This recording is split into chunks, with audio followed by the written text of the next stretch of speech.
علیکم ورحمۃ اللہ وبرکاتہ قال اللہ سبحانہ وتعالی فی محکم تنزیلہ بعد اعوذ باللہ من الشیطان الرجیم امن یجیب المضطر اذا دعاہ ویکشف السوء۔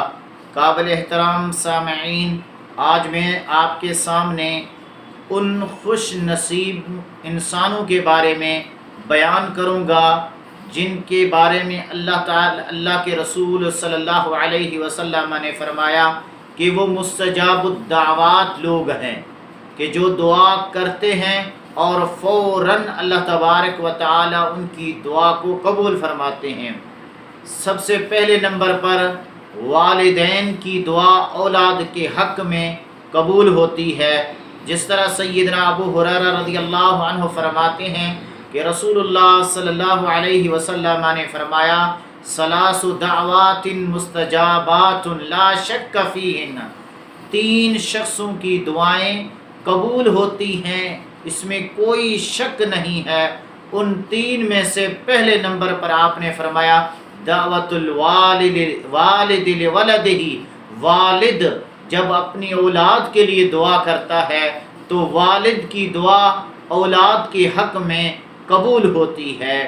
اسی طرح نمبر 2 نیک اور صالح اولاد کی دعا والدین کے حق میں بھی قبول ہوتی ہے، جس طرح رسول اللہ صلی اللہ علیہ وسلم نے فرمایا اذا مات الانسان انقطع عنہ عملہ، جب انسان فوت ہو جاتا ہے تو اس کی نیکیوں کا سلسلہ ختم ہو جاتا ہے، الا من ثلاث، سوائے تین کے، صدقۃ جاریہ، صدقہ جاریہ، او علم ينتفع بہ، یا اس کا وہ علم جس سے دنیا میں فائدہ حاصل کیا جا رہا ہے، او ولد صالح يدعو له، یا وہ نیک اور صالح اولاد جو والدین کے حق میں دعا کرے ان کے فوت ہو جانے کے بعد، تو اس نیک اولاد کی دعا والدین کے حق میں قبول ہوتی ہے۔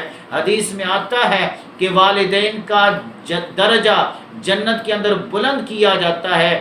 وہ والدین اللہ تبارک و تعالی سے وہ پوچھتے ہیں کہ یہ آج میرا درجہ بلند ہوا ہے، اس کی وجہ کیا ہے؟ تو بتلایا جاتا ہے یہ تیری نیک اولاد کی دعاؤں کے نتیجے کے اندر آج یہ تیرا درجہ بلند ہوا۔ اسی طرح تیسرے نمبر پر وہ مظلوموں، بے یار و مددگار انسان جب اللہ کے سامنے آہوزاری کرتا ہے، اللہ اس مظلوم کی دعا کو بھی قبول کرتا ہے فوراً۔ اللہ فرماتے ہیں امن یجیب المضطر اذا دعاہ ویکشف السوء، بھلا کون مجبور و بے قرار کی دعا کو، التجا کو قبول کرتا ہے؟ وہ اللہ ہی تو ہے۔ اس لیے رسول اللہ صلی اللہ علیہ وسلم نے فرمایا اتق دعوت المظلوم، کہ مظلوم کی آہ و بکا سے بچو، فإنہا لیس بینہا وبین اللہ حجاب، کہ اس کے آہ و بکا اور اللہ کے درمیان میں کوئی پردہ نہیں ہوتا، اس کی آہ و بکا، اس کی التجا فوراً آسمانوں کو چڑھ جاتا ہے، اللہ اس کی دعا کو فوراً قبول کرتے ہیں۔ اسی طرح جو مسافر دعا کرتا ہے تو مسافر کی دعا بھی قبول ہوتی ہے، اس میں کوئی شک نہیں ہے۔ روزے دار کی بھی دعا قبول ہوتی ہے۔ دوران روزہ، حالت روزہ کے اندر ثلاث دعوات لا ترد، تین قسم کی دعائیں ہیں، ان کی دعائیں رد نہیں کی جاتی۔ دعوت الوالد لولدہ، والد کی دعا اولاد کے لیے، ودعوت الصائم، روزے دار کی دعا، ودعوت المسافر، اور مسافر کی دعا۔ یہ مسافر، یہ والد، یہ روزے دار مستجاب الدعوات ہیں، اللہ ان کی دعاؤں کو قبول کرتا ہے۔ اسی طرح وہ خوشحال، وہ انسان جو اپنے خوشحالی کے اندر جب اس کو کوئی تکلیف، کوئی دکھ، کوئی درد نہیں ہے، اس خوشحالی کے اندر جو اللہ سے کثرت سے دعائیں کرتا ہے تو اللہ مشکل کے وقت، تنگی کے حالت میں اس کی دعا کو فوراً قبول کرتا ہے۔ آپ نے فرمایا من سرہ ان یستجیب اللہ لہ عند الشدائد، جس کو یہ بات خوش کرتی ہے کہ شدائد، تنگی اور تنگ دستی کے وقت، مشکل و مصیبت کے وقت اس کی دعائیں قبول ہوں، تو اس شخص کو چاہیے کہ وہ خوشحالی کے اندر اللہ سے زیادہ دعائیں کیا کرے۔ جب تنگی آئے گی تو اس وقت اللہ اس کی دعائیں فوراً قبول کرے گا۔ اسی طرح مریض، سنن کبریٰ کے اندر آتا ہے کہ مریض جب تک حالت مرض کے اندر ہوتا ہے اس کی دعا قبول ہوتی ہے اور وہ مستجاب الدعوات ہوتا ہے، تو مریض سے بھی دعائیں لینی چاہیے۔ اسی طرح جو شخص اس قرآنی آیت کو پڑھ کر، جو آیت یونس ہے اس کو پڑھ کر دعا کرتا ہے، اللہ اس کی دعا کو قبول کرتے ہیں۔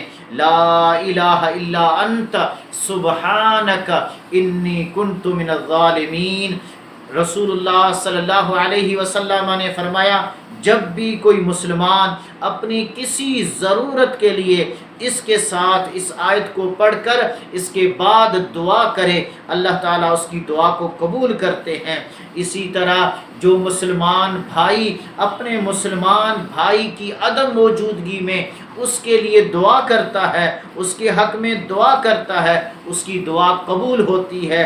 آپ نے فرمایا، دعوت المرء المسلم لاخیہ بظہر الغیب مستجابۃ، ایک مسلمان آدمی اپنے مسلمان بھائی کے لیے اس کی عدم موجودگی میں دعا کرتا ہے، اس کی دعا قبول ہوتی ہے۔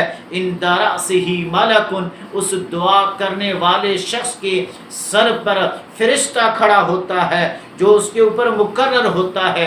جب وہ اپنے بھائی کی عدم موجودگی کے اندر اپنے بھائی کے لیے دعا کرتا ہے تو فرشتہ جب بھی وہ دعا کرتا ہے، وہ فرشتہ اس جو مقرر ہے وہ آمین کہتا ہے اور ساتھ یہ بھی دعا کرتا ہے وَلَكَ بِمِثْلِ، اور تیرے لیے بھی اسی کی مثل ہو، تو اس شخص کی دعا قبول ہوتی ہے۔ اسی طرح آذان سن کر آذان کا جواب دے کے اور پھر آذان کی جو شخص دعا کرتا ہے اور جب دعا کرتا ہے تو اس کی دعا بھی قبول ہوتی ہے۔ رسول اللہ صلی اللہ علیہ وسلم کے پاس ایک شخص آیا، آ کر کہنے لگا، اللہ کے نبی، آذان دینے والے ہم سے تو فضیلت لے گئے، ہمیں کیا کرنا چاہیے؟ آپ نے فرمایا، کل کما یقولون، تو بھی اسی طرح کے الفاظ کہہ جو مؤذن کہہ رہا ہوتا ہے۔ جب مؤذن آذان کو ختم کرے تو اس وقت تو جو مانگے گا تو وہ تو دے دیا جائے گا۔